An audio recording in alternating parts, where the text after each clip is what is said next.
Okay, so in this video, I will try to do my best to explain what's local port forwarding and how to do it, because it is extremely useful when it comes to CTFs, because what local port forwarding allows you to do, is basically, for example, let's say you're running a MySQL server or a web server and it's not accessible through, basically it's not an open port and it's only accessible through the server.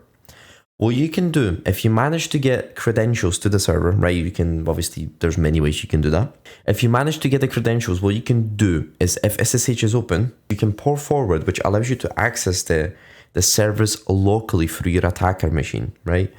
Basically, as the name suggests, you're port forwarding, right? Which means you're making it accessible to your attacker machine. And it actually will not be accessible to anybody else unless they also port forward. Right, so just like the diagrams, what I'm going to do is I'm going to demonstrate what's actually happening. So I'm running a web server that's only available through this server. I cannot access it through Kali, which I'll also show you in a second. Right, let me just show you through the actual website that this is working.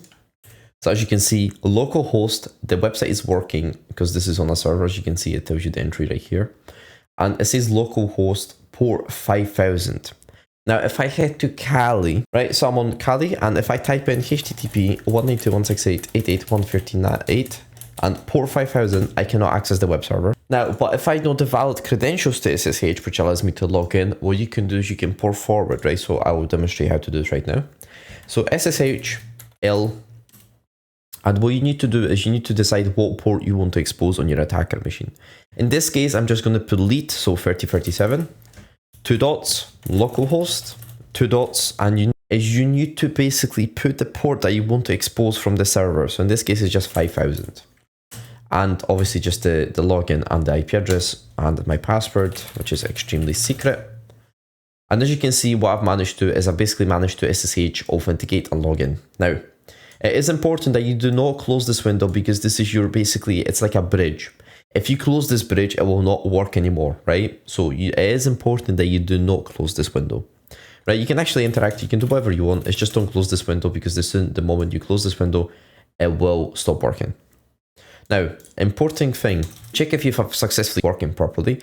Either you can try to access the port directly, or what you can do is you can just type in SSTLPN.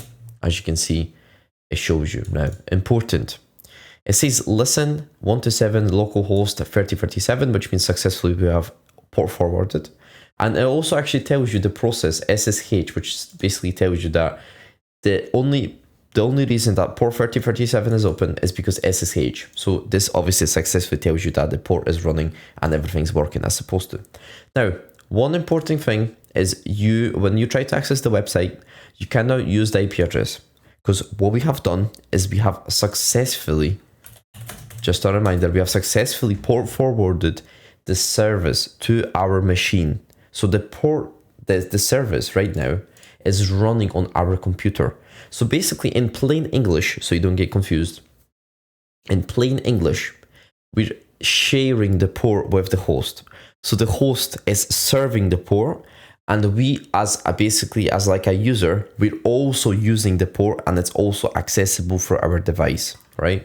So if you put localhost and the port number, which is 3037, as you can see, the website is working and we are basically connected, and we can access the website or any other service, RDP, FTP, whatever service you have port forwarded, it works.